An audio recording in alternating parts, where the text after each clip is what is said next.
Welcome all for this channel. In today's session, let's understand the concept of time value of money. Time value of money concept is very simple and very powerful concept is available in financial literature. The money available today is always as higher value than the same amount of money you will receive tomorrow. So with illustration example, I have considered today's 1 rupee as more value than tomorrow's 1 rupee.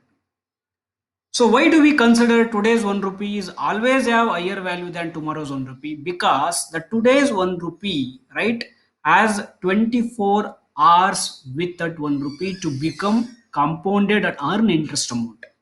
Because of the logic is earning potential carried by this 1 rupee for another 24 hours. It may be 1 month, it may be a what? 1 year period of time.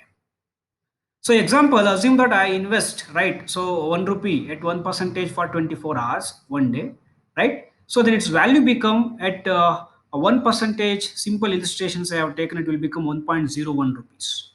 So if I give an option to any individual, right? So will you receive 1 rupee today or will you receive 1 rupee tomorrow? Obviously the person, right, will choose receiving 1 rupee today because it has a earning potential, right, and it will get always more value than tomorrow's 1 rupee. So I have given simple illustration here, right, for one paise is going to increase tomorrow for 1 percentage for 24 hours.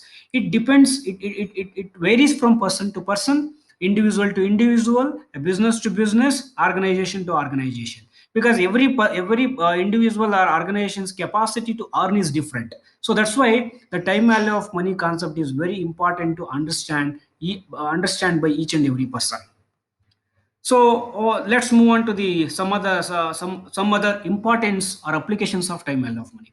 The banks or financial institutions use the application of time value of money for the regular financial transaction.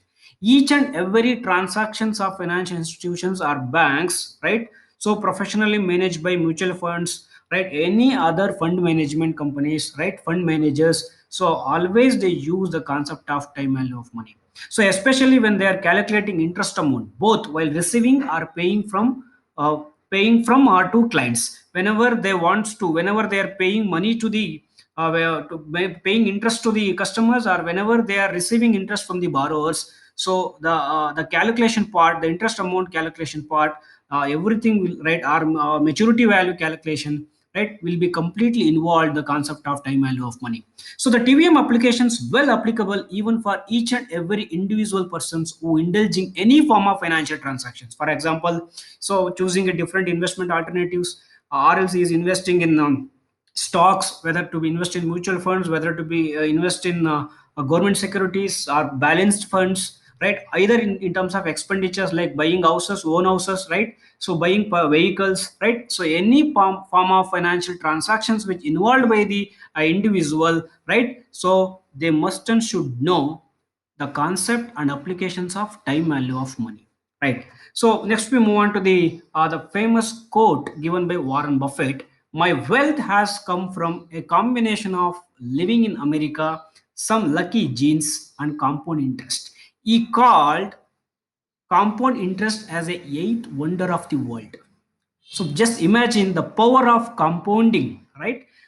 So the power of compounding always leads to the creation of wealth, right? So the wealth creation, right? So it depends upon completely on compounding interest. In turn, it depends upon the concept and applications of time value of money. So I always, my famous quote, I always tell people, right? If you understood time value of money wisely, please understand wisely, you can take best financial decisions, and as well as you can save huge amount of money in your lifetime.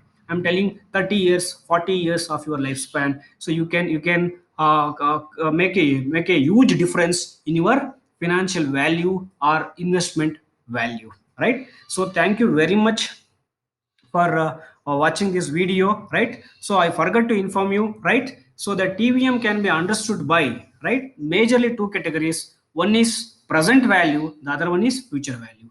So these two concepts, right, will be understood, right? In my coming videos, I will, with illustrative example, I will explain, right, present value single amount category, present value annuity category, future